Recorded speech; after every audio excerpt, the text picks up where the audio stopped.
I've rejected the legacy that was intended for me. I think I came from a family that was very intellectual, had wealth. The status was really important. This appearance and perfectionism was really important. And I stepped into that as a young child and an adolescent and really believed the external appearance and performance would be everything. You have parents that are like, no, we're proud of you. Don't worry about how it looks on the outside. But then when push comes to shove and you're misperforming or underperforming, then, you have this sort of like disconnect. So when I started to encounter the Holy Spirit and started to encounter God and his goodness and just like redemption and grace, I am loved when I show up in my, big baggy shirt and shorts and some mismatching socks and I'm looking crazy. And I am loved when I put on my prettiest dress and I'm just trying to feel a little stronger or giving to the Lord of my appearance. Like I am loved in any capacity. And so I think when I encountered that, I really started to rebirth the legacies that I had either experienced or were spoken over me. Hey there, and welcome to the Brittany Wheeler Show. Join Brittany as she interviews incredible people whose stories will uplift you and remind you the life you long for is just ahead. Buckle up for an inspirational ride to your best life. Take it away, Britt. Hey, everybody, and welcome to the Brittany Wheeler Show. My name is Brittany Wheeler. I'm your host for today. If it's your first time, welcome. I'm so excited that you're here. The Brittany Wheeler Show is truly a mosaic collection of incredible individuals, ordinary people living extraordinary lives that had the courage and the passion and the boldness to tell their story in order to bless someone. And it honestly is a gift that I get to be here to steward their story. So before we get started, if you don't already follow where you're listening to, whether it's Spotify, Apple Music, YouTube, hit that follow button, hit that subscribe button, because you know what? We drop an episode every Wednesday and you want to get those in your inbox right away without having to go and search for it. So I'm excited to get into the conversation today and introduce my guest. She's a daughter in Christ, a wife, a mother, a daughter, a friend, a nurse practitioner, a servant leader. She's an entrepreneur. I could literally go on, and I'm just so excited for this conversation. So please let me welcome Gabriella Sparrow to the Brittany Wheeler Show. Woo! What a welcome. Thank you, Brittany. I'm excited to be here. You're so welcome. I also have to let you know, and like I'm announcing this to the audience, this is the first episode of season 4. Whoop, whoop.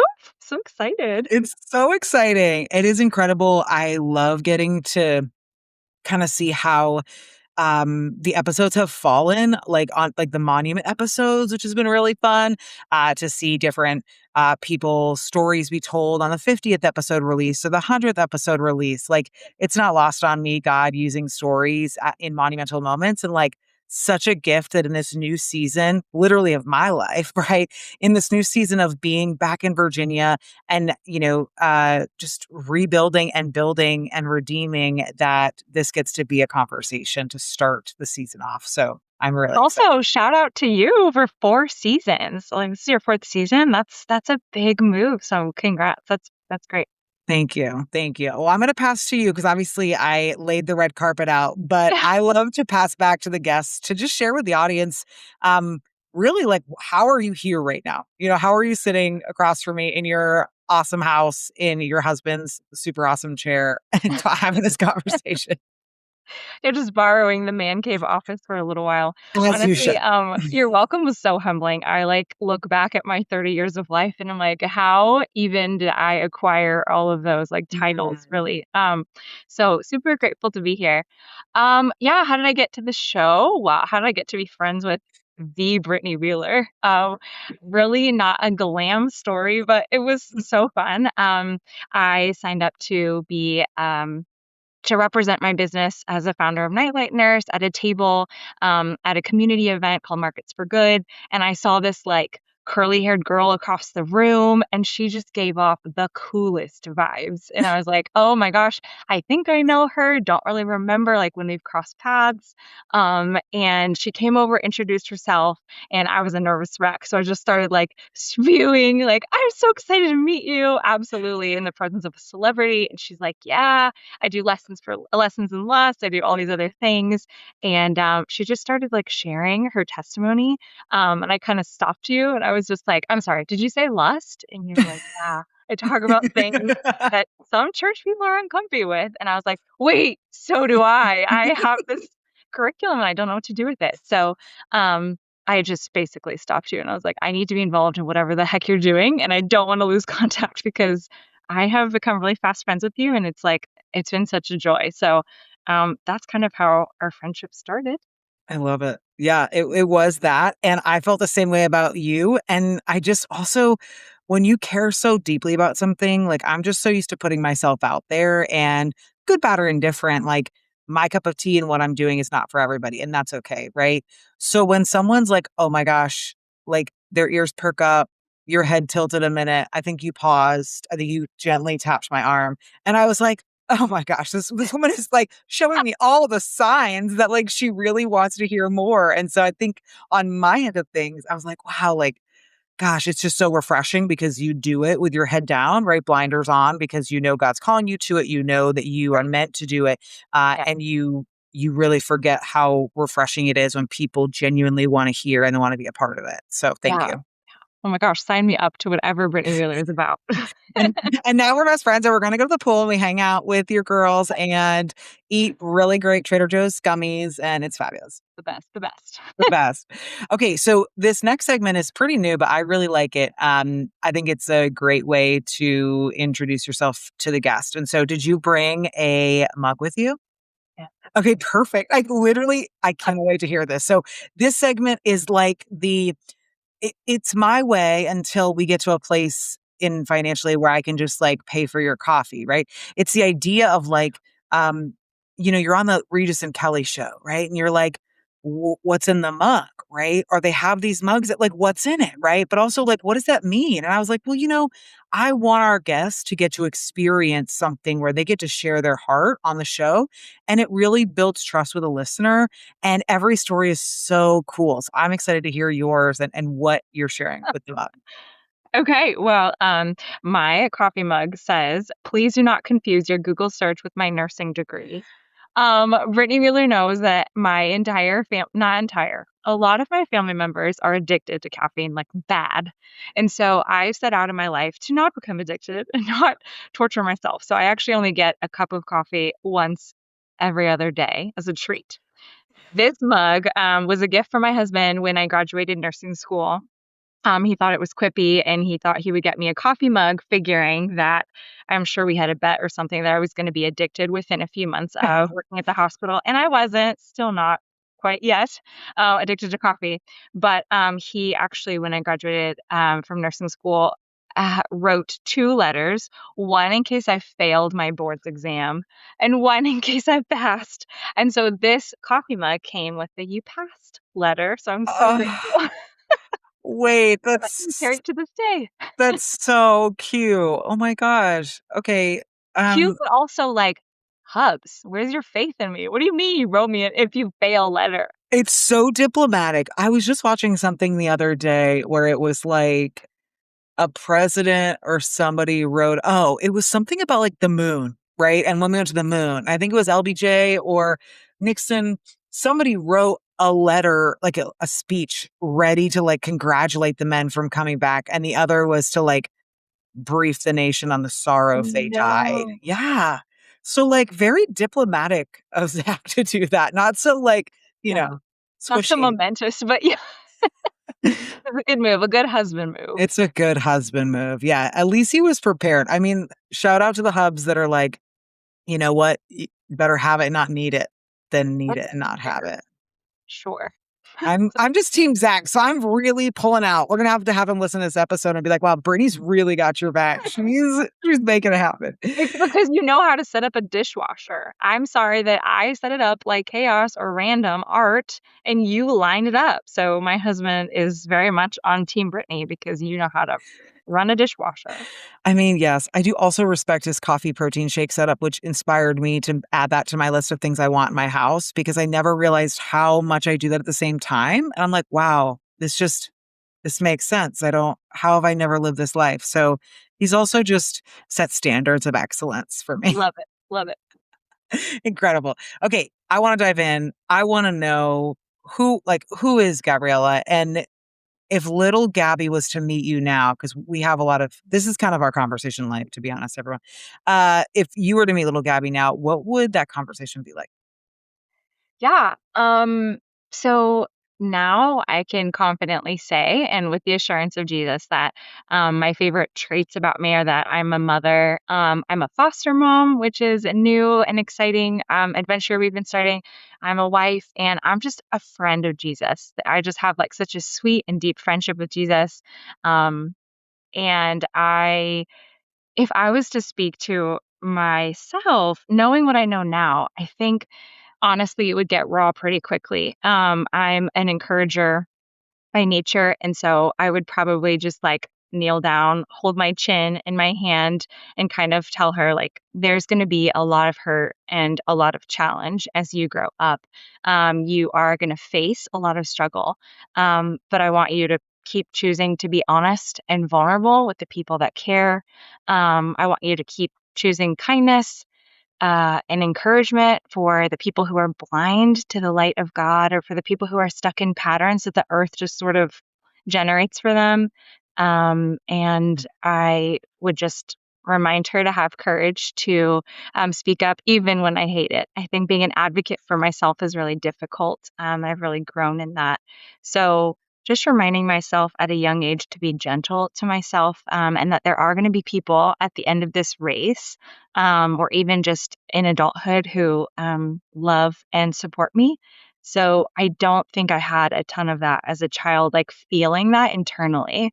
Yeah. Maybe externally, people were sort of projecting that, but that's what I would say to little Gabi. My family named me Diana Gabriella, but I always went by my middle name. And so I have forever gone by my childhood name, Gabi, which is the Spanish pronunciation for Gabby. And yeah, as I started growing up and like taking on the name of Gabriella and like Gabriel, the messenger of God, it has sort of been really transformative in my life. So I'm really proud of how far I've come despite all of the trials and bumps in the road. Hmm. I'm glad you reminded me of the pronunciation because I was calling you Gabi. I'm going to take this not sentimental for a minute.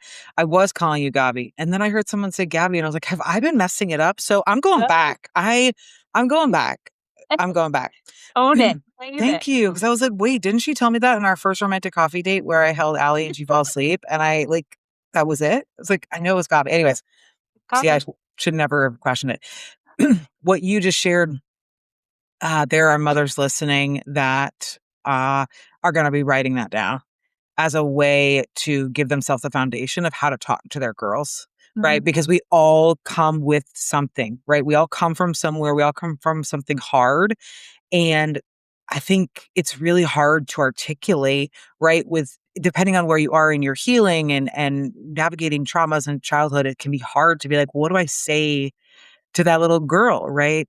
But Yeah. what you so beautifully, shared with us is 1000% a foundation for any mom that is like, hey, this is how I want to pour into my girls and pour into them. And at the same point, it'll be pouring into her, right? Like the best way, like, if you can't do teach, but there's an element of teaching that actually turns back, right? Into healing, into wholeness.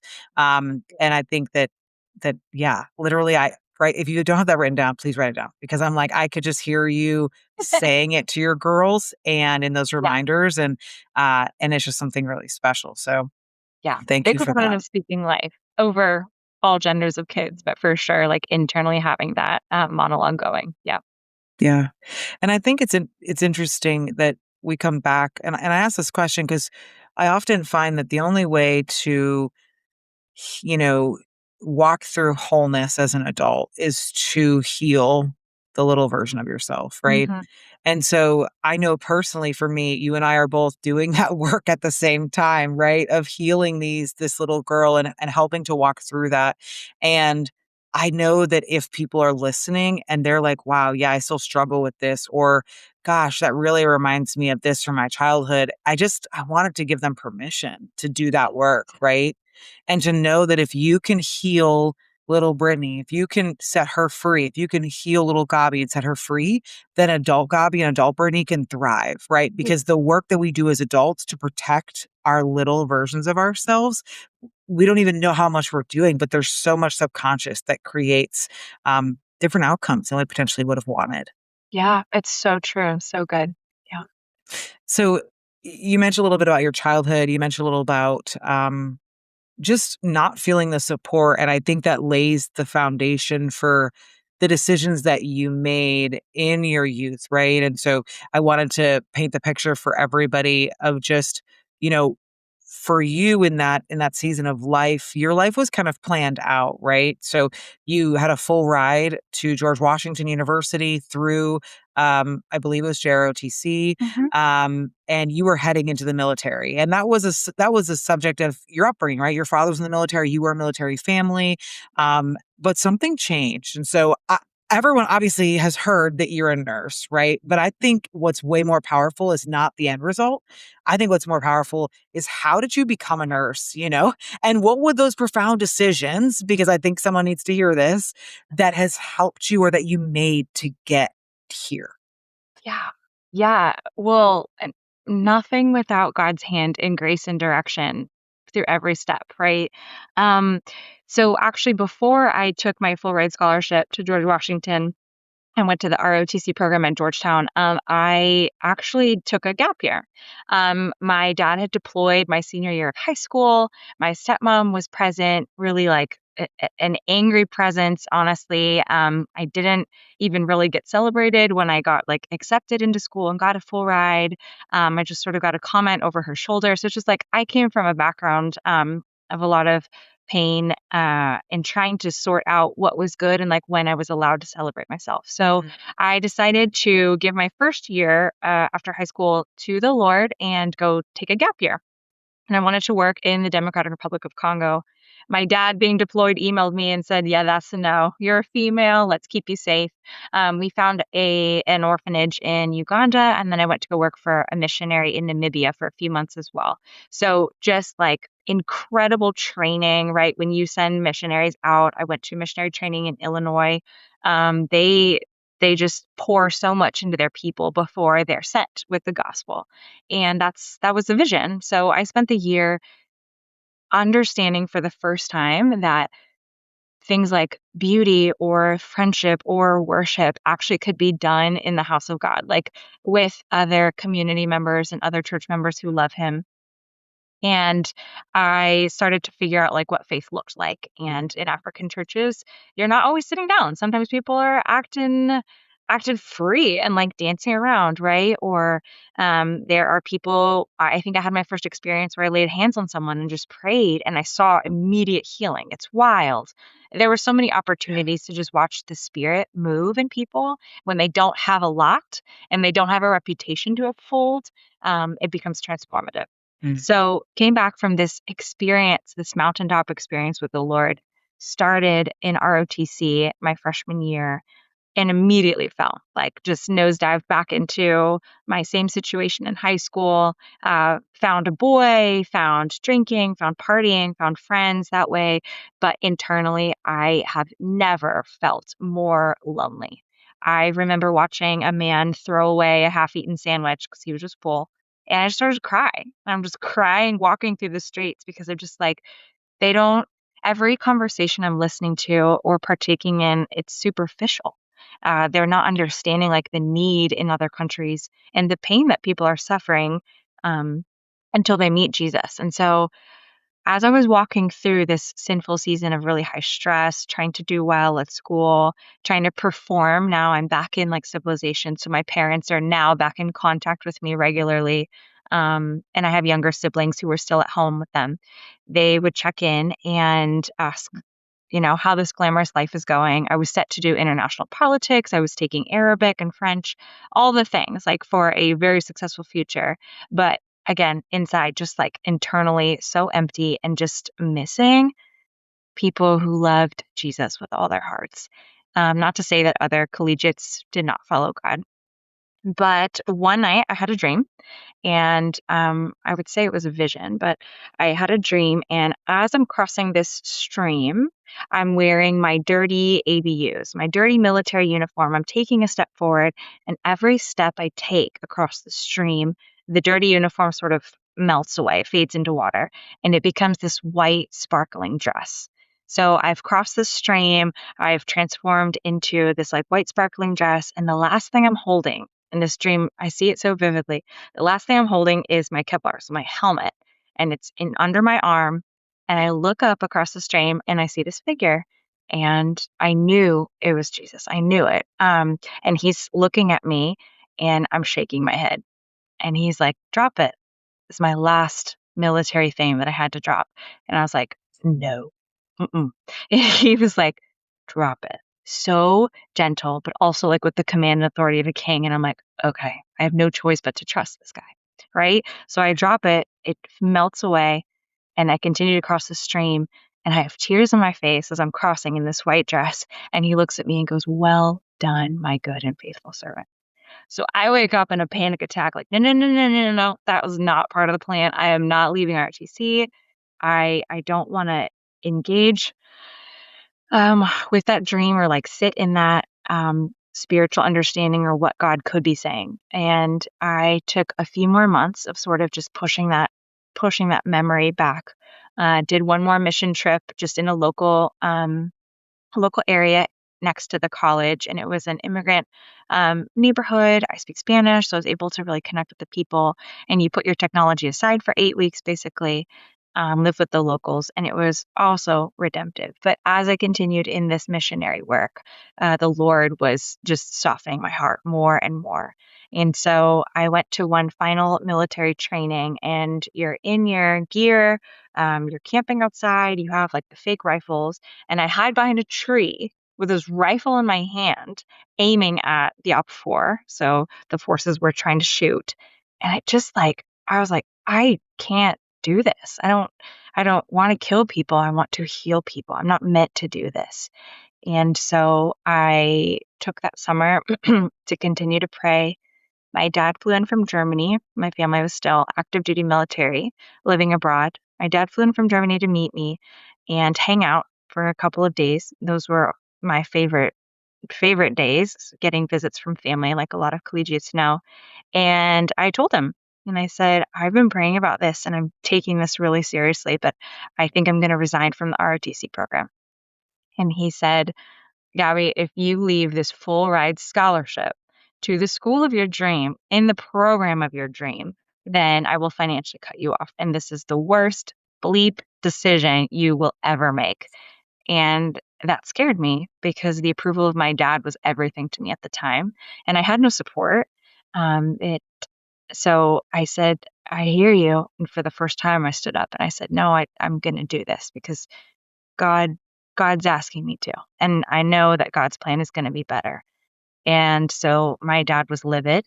He drove me and my suitcases, packed up at the hotel room, and dropped me off at my best friend's house and drove away and didn't look back.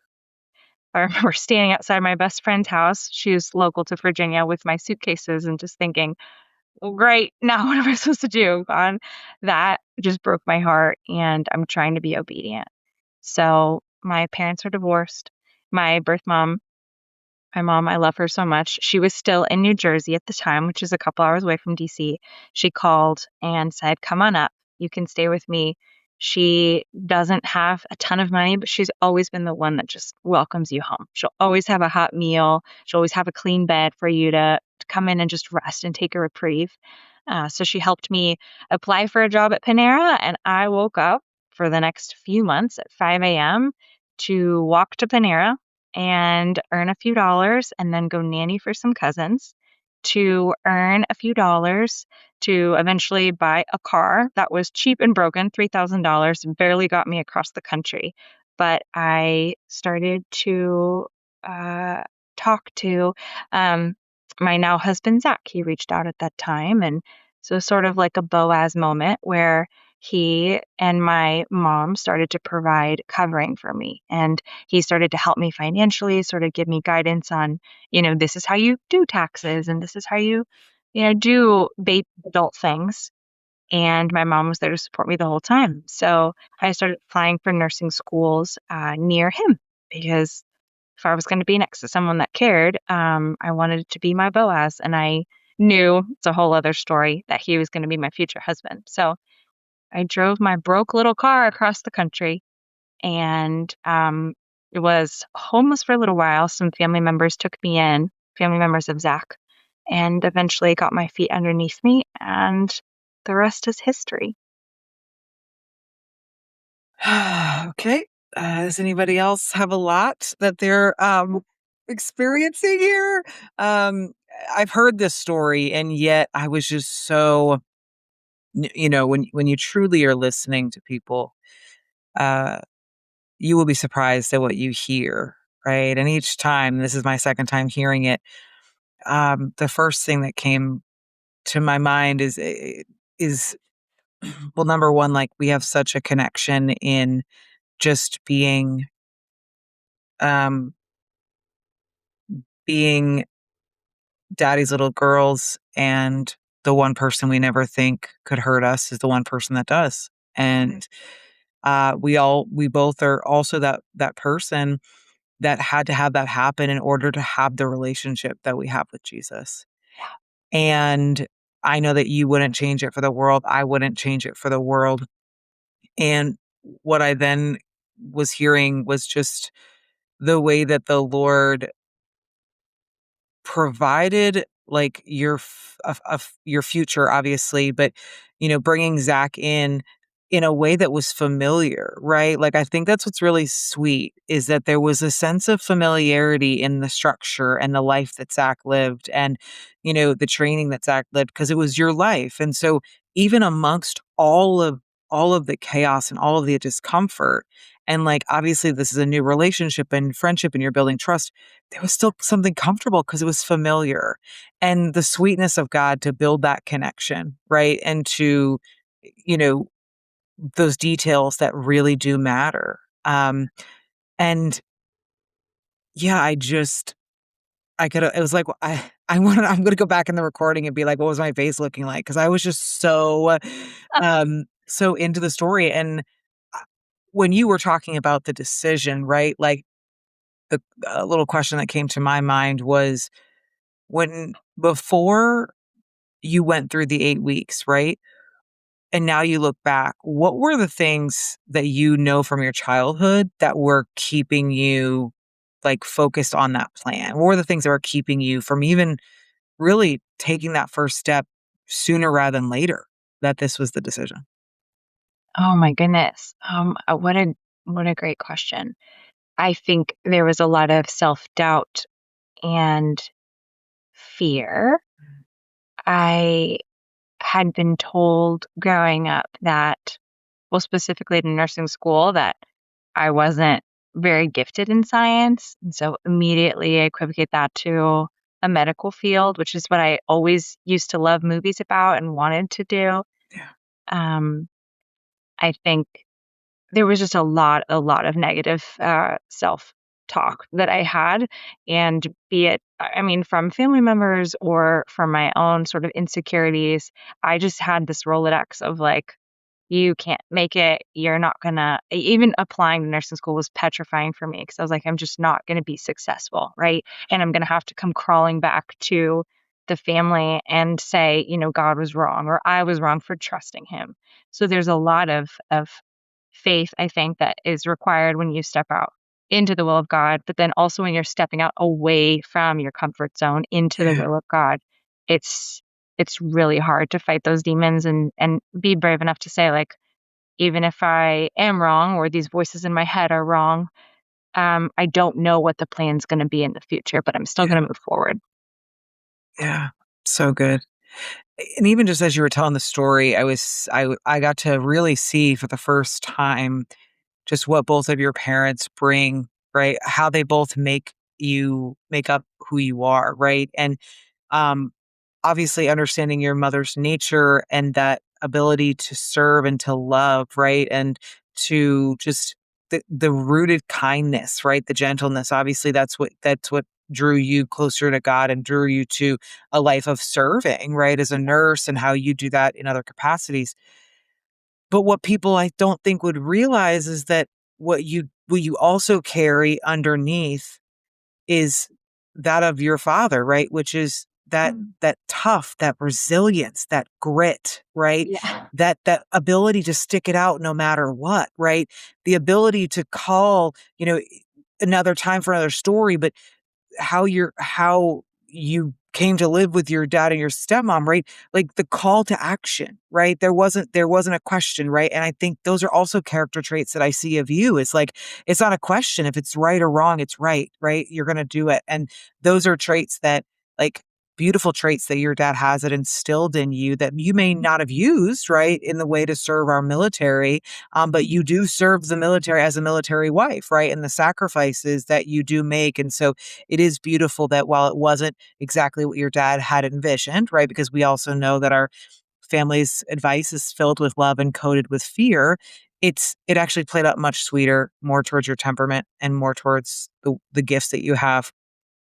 In that same vein, yeah, I think what motivates you to take on the challenges and honestly, quite frankly, I kinda hinted to it a little bit, but, like, breaking the chains that really held you down and the generations in your family, right? Like, Yeah. that's also what we're looking at as we're looking at on both sides, Yeah. generational bondage. Yeah, I think, the 8 weeks, surrounded by Spanish families and just, like, how much they had to traverse to enter the country and paperwork and all the things of trying to climb this mountain. I think there was a realization at that point that, 1, I am related to family members that were in that position many years ago, many generations ago, and so there's a sort of calling of, like, I have, like you said, the word grit, like, I have what it takes because if nothing else to honor my ancestors, like, I'm gonna show up and I'm gonna do it. And I think I am that typical, like, firstborn where if you tell me I can't do it, I'm gonna do it just because I'm excellent and yeah, claps, snaps, all the things. And then I just have, like, these, like, over the next few years, these wild experiences where people would drop, like, one compliment and it would just stick, and I'm like, "Oh, they saw me, Brittany, like, they saw me." Like, I have a couple that come to mind when I was with the missionary family in Namibia. He they we went to a very charismatic church. I've never seen any of that before this church, but so cool watching guys and girls like my age going up to the stage to give testimonies about these supernatural events that I'm like, is this even possible? Like, Yeah. does God even move in that way today? And they would just declare his goodness and like speak out. And I nudged him and I was like, this is amazing. And he looked at me and he was like, actually, I think it was his wife. She was like, you are going to be one of those youth prophesying and praying for healing one day in front of a crowd. And I was just like, oh my gosh, what? She sees me like, yeah, I do want to rise to the occasion, right? And then I think there was like one other quote that just really inspired me. And it was from an aunt. I haven't talked to her in a little while, but I guess I overheard this from another family member. She had told my stepmom or another family member, she said, once Gabi figures out what she wants to do, she's going to fly. Once she figures it out. And so these are the things where it's just like small moments that started correcting all of those lies that Satan had been speaking. And I was like, you know what? I am anointed. I'm going to step into this. Let's go, God. Yeah. Gosh, and you know what happens is that those compliments, those words of affirmation, that belief worked because the covering of negativity, the covering of toxic belittling and what was being poured into you was no longer over you. Yeah. So the reality is you could go back and look at other things that people have said. There's probably a lot of people that were trying to pour into you over those years. But Yeah. because ultimately, right, being under the covering of your father at that time and that it wasn't a healthy pouring into, that you could never have received it because they weren't even allowed to penetrate through, right, that covering. Wow. So, Yeah. wow, like, and also just the power of words, right? The power of when you can take a minute and just pour life into somebody, right? Like biblically our words, right? We know that they can do good or they can do evil, right? And they are more powerful than we think. And such a gift to like look in front of someone and just pour into them and it costs nothing, right? Nothing. You know that like I do, because you do the same thing. You are very much a giver of life when we speak life over people. Yeah. Thank you. Yeah, I find that it's very simple. It's really simple, but also I love to think like I have this idea, like, when we get to heaven that, like, we're gonna go into, like, a waiting room and, like, it's, like, gonna be like, "All right, welcome to heaven." And I heard this one day and I was like, "I'm taking this." And then it was like, "Here, watch all of the people that because of your kindness and because of your resilience and your grit and your tenacity and not giving up, that you were able to bless that you didn't even know about." Yeah. Yeah. Right? That's so Like wild to think about. so, like, even think about you as a nurse, right? The way that you show up and even, the way that you show up now, even per diem and how you love on those patients and you love people you may never see again. And they'll go back and be like, gosh, do you remember when Jessica was born, that nurse Gabi, right? Like, Yeah. I mean, it sounds silly, but like, that's the kind of legacy that you can leave through kindness and love and light. It transcends generations. It's so good, and I hope it does, right? Like, that is the fruit of the Spirit that pours out, like, when our cup is full in the presence of the Lord, like, that is just what comes out, Yeah. and so, yeah, I'm so honored to do that. There's this I'm gonna low key tell you a secret desire of mine. Oh, There love is it. an award that nurses can get. It's a very big deal, and, the whole hospital has to agree to it, but, patients can submit, like a customer review, sort of, Yeah. but if it's big enough and high enough and like the nurse went above and beyond. It's called the Daisy Award, and it actually was created by a man who died at the age of 33 from the same condition that I have. Anyway, it was created by him, and so now it's been passed down. I have secretly always, always, always wanted a Daisy Award and like have poured out my heart and soul just because I love to do it anyway. And I've seen so many other nurses with badges like full of daisies. And I'm just like, I don't know how to sell myself to a patient and say, so would you please fill out this customer review? But anyway, just speaking to like, I love it and they delight in it. And I can tell when there's that moment, the patient's like, wow, this person went above and beyond. It didn't have to. And it's like, yeah, we show up for you because that's what God did for us, right? Gosh. So you heard it here. And this is a global podcast. So if you are in the DMV area and you are at whatever hospital that you're at, Innova and delivering a baby. Innova delivering a baby, please write Gabrielle Sparrow as the nurse that made a difference. But don't do it if she didn't do it, guys. We don't want to earn it because we didn't do it. I mean, a daisy's a daisy. Oh, okay. Well, I guess we are now. Okay. How quickly Okay. it changes when Okay. daisies are involved. That's Glory to the Lord. oh my gosh. It'll happen now, not because of the show, but just because you put it out there and you weren't so secret about wanting the daisy. I'm telling you, it's happening. It's gonna happen by the end of 2026. Watch it. It will. Micro embarrassed. Okay, moving forward. Don't be embarrassed. So you were born into legacy. We've been talking a lot about this on your father's side and just the coolness of that generation and the grandfathers and the great grandfathers that have come before you. And I really, even before I knew that about that side of your family, or even just hearing more of their story, legacy is a word that I feel like you and we don't even need to say because we walk it out, right? Mhm. Um, but it's something I wanted to spell out in this episode because I think it's important to talk about legacy. I think it's important to talk about how someone wants to create legacy, what kind of legacy they're creating. And so, like, how important is that to you, right? And how do you believe you're creating a legacy, maybe differently than your grandfather's, but still beautiful and powerful? Yeah. Oh, wow. I think that it's uncomfortable to say maybe for some people, but I think I can stand, and you and I have walked through this the past few months, to just stand on my own feet and say that I've rejected the legacy that was intended for me. I think I came from a family that was very intellectual, had wealth. The status was really important. This appearance and perfectionism was really important. And I stepped into that as a young child and an adolescent and really believed like the external appearance and performance would be everything. And you have parents that are like, "No, we're proud of you.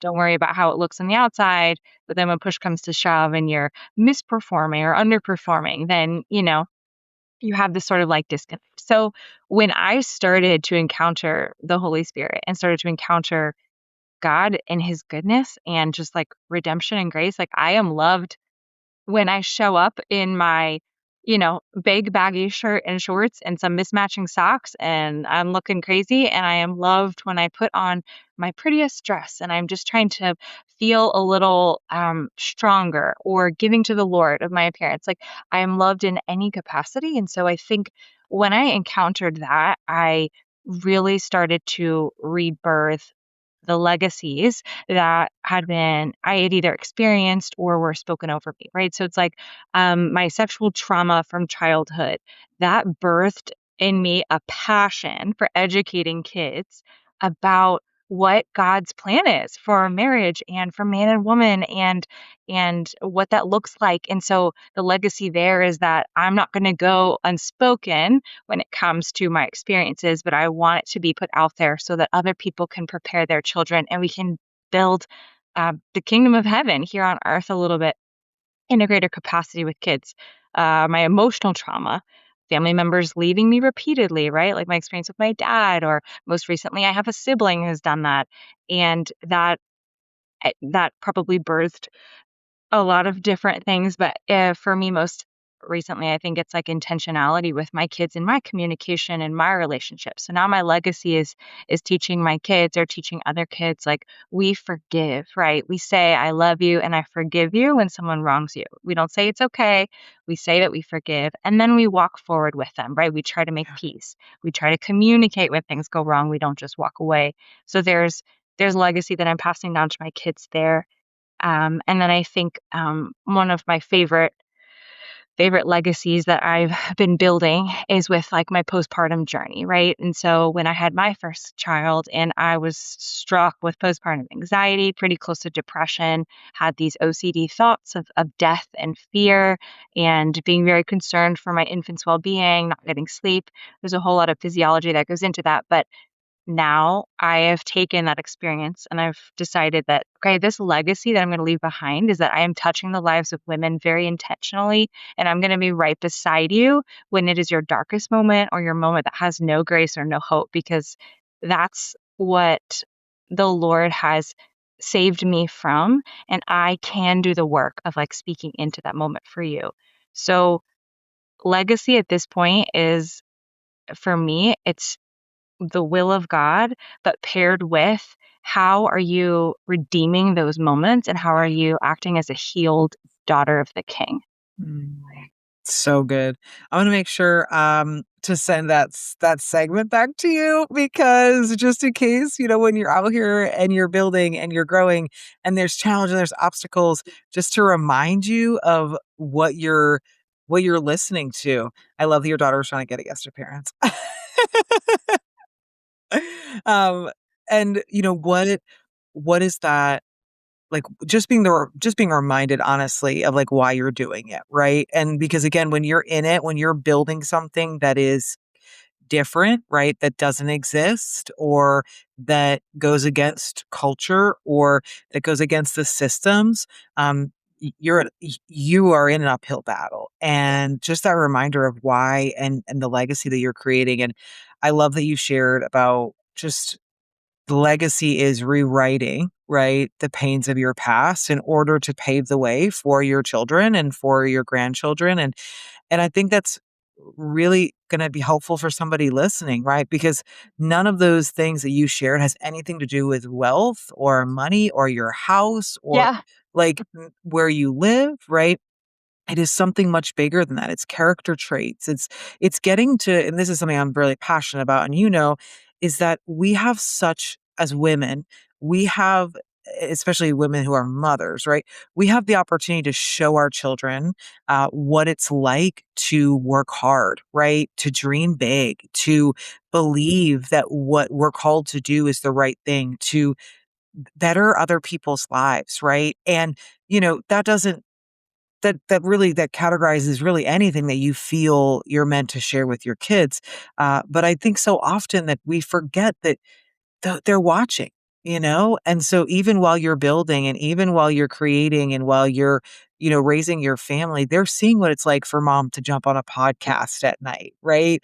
They're getting to see mom have business meetings while holding an infant, feeding her and taking notes, right?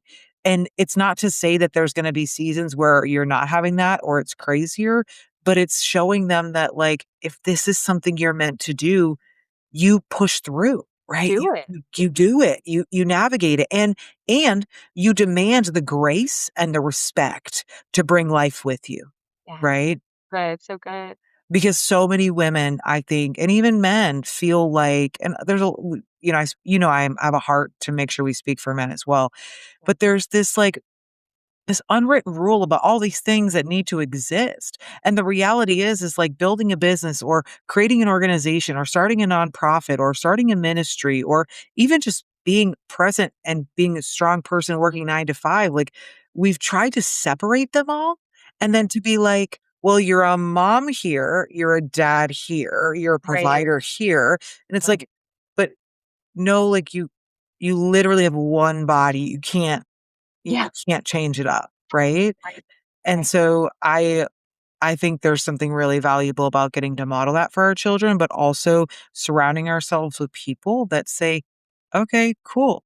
So your daughter's with you? Awesome. Great." Like, it doesn't need to be weird. It doesn't need to be crazy. And of course, there's time and a place for sure, right? Probably not in the OR, but like, right? Right. Or maybe. I don't know. But I love the legacy piece, and I do know it's gonna bless people, so much. And so thank you for sharing that. Yeah. Of course. That's so cool. I really am excited. I really am gonna clip this because I think it's gonna be come in such handy the way you spoke with such passion, and we're building stuff together. And so that's really exciting is to see, like, what happens when God brings the right people in your circle to help just cultivate and to grow and to, move forward the vision. And so, I'm excited for what we're doing now. I'm excited for Lessons in Lust. Like, I just think there's going to be so many beautiful, amazing things. So if you were to, last question, if you were to, and this is, I got to preface this. I love this question. I ask it to a handful of people every once in a while because I think there's a lot of value in, like we mentioned, the younger version of yourself, the little girl within, right? And I also feel like there's just an element of paying it forward that, like, even speaking to who you were and what you've navigated will also bless somebody else. So if you were to run into a young woman who was facing any of the obstacles, honestly, it could be anything you mentioned today or even Mhm. just like things that are coming to mind right now. How would you encourage her and what would you share with her that you wish you had known then? Okay. I'm so excited for this question. I I'm trying to decide how I should end it. I think I'll start with this. This is my favorite thing I think I've learned from a podcast that I use with my children. When my daughters get in front of a mirror and go ham with a brush and some lip gloss, and mind you, they are sub 10, so like it's very restrictive, but they love to be beautiful, right? Like there's just this delighting aspect of being in front of a mirror and kind of dressing yourself up. So I always very sweetly give them a big compliment. I make sure that their dad, like elbowing their dad to say like, you need to verbally also. And he's like so proud of them. So he'll always give compliments, but I ask and they recite back to me. So I say, what is the thing that makes you the most beautiful? And they know, rolling their eyes, but they know the truth. It's their smile, it's their heart, and it's their relationship with God. And so all three things we are also checking once we're done with the mirror. And so for a young woman, this is like a more mature version of that essentially. I just would encourage them to remember that they're not alone, that they're so loved, that the women around them um, that the women around them are not going anywhere, that we are going to be here for them when they need it. I would encourage them that they are enough and that they are delightful just the way that they are. There's no need to strive or perform. But like when you show up, forget religion, forget rules, just be near to Jesus, just be near to God. Come close just as you are. I want women to know it's okay to ask for help. Please share our hearts, like, and be vulnerable when you need it. Ask for people to bless you. I think that that serves both parties if somebody offers. So just be willing to receive help and to just be present and trust the King with the rest of it because he delivers and he builds and he delights in you. So there's no reason to stress the rest of the mess. Gosh, no need to stress the rest of the mess. So good. I mean, honestly, I really, if you do have it written down, I might have you send it to me because I think that needs to be something that I look at, but also that we share on our Instagram for the show. And thank you for that. Yeah.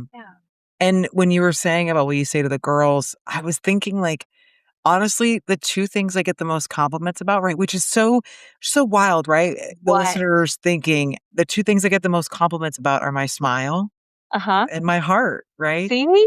Is it? And then honestly, the close third is my faith and my love for Yep. Jesus, right? And just the intimacy that I have with him that is not based on religion or rules, but based on a relationship, right? Yeah. So I love that you said that because I was like, wait, no, like I need to say that. And so I think like literally your smile, your heart, and I know there's some people listening that are reminded of that because literally somebody I'm no joke. This is so wild. Somebody literally said that to me the other day. I don't even know Are where you I serious? was. I'm not even Oh my kidding. God. I was walking and someone's like, I was at a friend's at my friend's dad's place and I was in the elevator and I was Of all just places. smiling. Yeah. And she goes, she's getting wheelchaired out. And she goes, "You have a beautiful smile." And I was like, You so do, because it shines.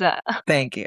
Shines. And you think about the people that like are missing some of those aspects. Like that girl might be gorgeous and have a beautiful smile, but like if she's not walking with the Lord, there's this like vacancy in her Yeah. heart. And so, yeah, I'm a firm believer those three are key. It's the God glow, baby. It's the God glow. It really is. There's something about alignment and wholeness and peace and shalom that like uh on top of taking care of your skin and like what you eat and your gut health. It's Quick up little there. plug. It's up there. It's up there. Well, first off, before we jump into lifestyle questions, thank you for sharing that. Yeah, I'm very excited for my intern to listen to this episode. She's like, Brittany, I don't even know what to name this episode. There's so many amazing nuggets and things to share. So it's going to be really cool to hear her thoughts on it as well as she's like culminating it to put out into the world. But So I cool. love Thank you. I love the lifestyle questions because it like jazzes it up a little bit. You know, we were serious, really intense, really like vulnerable, and now let's have a little fun. So, what is a favorite local small business that you frequent in the DMV area that you want to shout out? Well, none other but the one where we had our first rom-com date, Junction, and that's my go-to in Delray, Virginia. Um, Food, I told Brittany, and she expressed the same. Food is my love language. So buying her a delicious cup of coffee was not a problem there. But they have incredible like monkey bread and cinnamon rolls, and I am a carby Barbie at heart. So it's Wait, my that's so favorite. good. Carby Barbie. I'm so dead. I'm so dead. That's so good. That's so good. That reminds me of, have you seen the new Devil Wears Prada? No. Oh my gosh, someone just told me I should. Are we're adding this to our list. Okay, girl date. There's a scene at the end where I won't tell you exactly what happens, but Emily Blunt's character and Anne Hathaway's character are sitting at a Uh-huh. table. And this is what made me think of it because Carby Barbie is literally Emily Blunt's known, right? That character is known for unhealthy disordered eating. We're going to clearly Yeah. say it's not healthy at all. Yeah. But at the end, she's like, she orders these like breadsticks, and like Anne Hathaway says something, and she goes, "Are you carb shaming me?" And then and then Uh, she, and then she's like, "Carbs don't count when they're with friends." And I was just like, love Wait, it. Brittany, that is actually your life motto. That's literally it. I'm gonna use that with Zach. Do not Yeah. carb for me. Do not carb shame me. Also, like, life is full of balance, right? And we talked about this a while ago, is like, if your whole identity is trying to get to balance, then you're going to miss out, right? But if you try Mm, to ebb and flow work to reach it, then like there's grace in that process too. So carbs yeah, are I agree. important. I'm also very pro like a fast if you need a reset, just like a 24-hour. If not food, then like fast from like exercise or fast from whatever, like fast something and just give yourself a reset because sometimes that helps too with fighting that.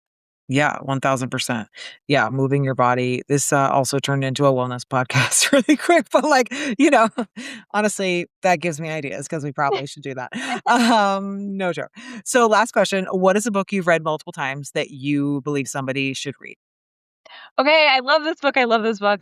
When I do perinatal coaching for moms, friends, whoever in the neighborhood that's like, oh, can you please help me? Am I about to have my first child and I'm 6 months pregnant, don't know what to do? I always recommend this book. I was a super nerd and read parenting books before I even gave birth. Probably should have focused on the birth aspect a little bit more, but that's okay. Um, this book is called, no, let me not insult it. It's called Growing Kids with Character, which sounds not as interesting as the premise actually is. It's by Hetty Britt, and Okay. she goes through, you're going to love this, Mamas. She goes through and she categorizes for like basically like personality types, and she gives them a vegetation, right? So she has a rose bush personality where it's like a Mm. little bit thorny, but like beautiful. And like, this is how we prune it. She has a palm tree, she has a boxwood, and then she has a pine tree. So we have like the sturdy, like year round. And she does this incredible job of transforming a mama's heart and mind to understand different personalities that their kid might fall into. And then how you get to parent them and raise them up so that they don't wither or shrink, but they actually thrive and flourish and grow. And I was just so inspired. So I 10 out of 10 recommend that to people who maybe are pregnant or maybe who are actually have like toddlers and preschoolers where they can kind of learn this is how I'm going to instruct my child so that it bears fruit, pun Yeah. intended, eventually. Wow. Also, um, great gift, right? Like, Yeah. there's a lot of people on here who are like, I don't know what to get because I'm the girl that goes off of the the The list. wish list? Yeah, I'm the girl. I feel like such a rebel. Like, I follow a lot of rules, but when I can break them, I break them. And I feel like I know that everyone has their like, whatever it's called, their registry. But I'm like, I know that you want this thing. But also, I want you to look at the thing that I give you and literally remember me every second. And so Are I'm you like, one of I those don't gift givers? We have to say your name every time we use it. Oh, thank you, Brittany, for this coffee mug. no, no, no, it just naturally happens. But no, but I do love the like more and there's a season and a time. And I think as I've Sure. matured, I've like leaned into the registry more to Sure. get people to the registry. But I love the idea of like getting somebody something that like because I know them, right? I know Yeah. it adds value to them, right? So this is the kind of book that you would get someone if you're like, Yeah. okay, I'll get you the diaper changing pad and this book, right? That will actually be more impactful than the pad you wipe the Then the bottom pad. on. Trust Yeah. me. I mean, you just really affirmed, my going off registry. Well, So I have 3 kids, so I don't know, maybe I need to be more sensitive, but that's a great book to get for your friends. I love it. I love it. Um, Thank you so much. Is there anything else that you feel like you need to share before we wrap up? No, I just hope that this blessed somebody in your audience, and I had a ball talking to you as per usual. This just feels like a phone call. So thank you so much for having me on the show. This was really fun. You're so welcome. Uh Y'all, thank you so much for joining episode 1 of season 4. So great. And I'm telling you what, like, this is an incredible episode to kick it off, and the list keeps getting better and better and better. So, make sure you follow, subscribe, like all the things, because the reality is every Wednesday we drop an episode and you're going to want it. I literally had my best friend, we were dropping her kids off at daycare, and she like went into her little car thing and she went bloop, and she turned on the Brittany Wheeler Show and she goes, "Is it weird hearing your voice?" I was like, "No, I've been listening to it for like 2 years when I had to edit my own episodes." I was like, "But I'm glad that you just like have a subconscious to go and click on the Brittany Wheeler Show while you drive your kids."